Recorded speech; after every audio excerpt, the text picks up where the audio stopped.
dat flesje zitten. Wat zullen in dat krukske?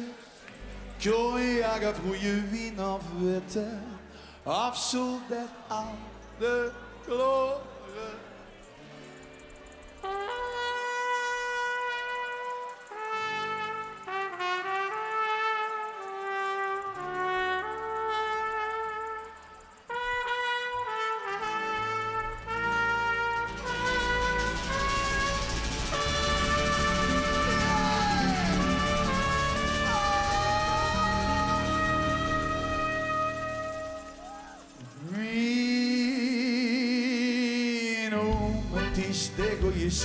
Die had het toch zwoer.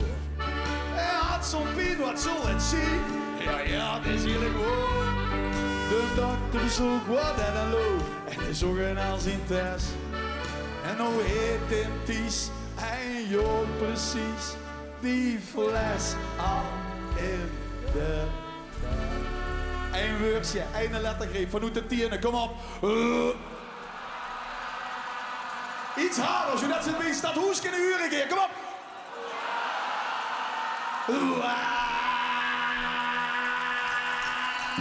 Zal er in dat flesje zitten? Wat zal er in dat krukje zien? Cognac of goede wien of witte?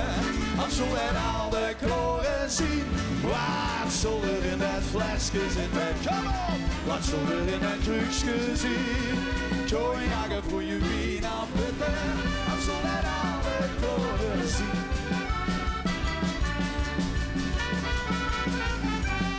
Weer een flesje, flesjes.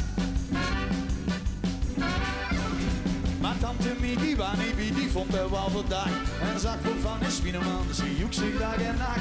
Ze onderzocht wat en een loog en zocht het als in test. En noem maar gauw, zag toen zijn vrouw.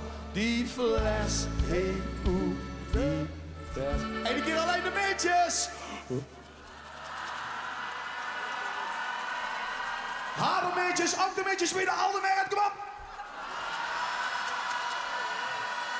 Eén keer een mannenkoor Limburg. En nog moeier samen, kom op.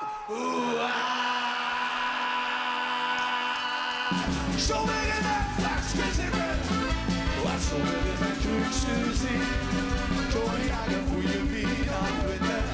Of zullen al de kleuren zien? Wat zal er in het flesje zitten? Wat zal er in mijn krukje zien? Cognac en goede wien of witte? Of zullen al de kleuren zien? Of zullen al de kleuren? Jakker of jonge kloren, of zullen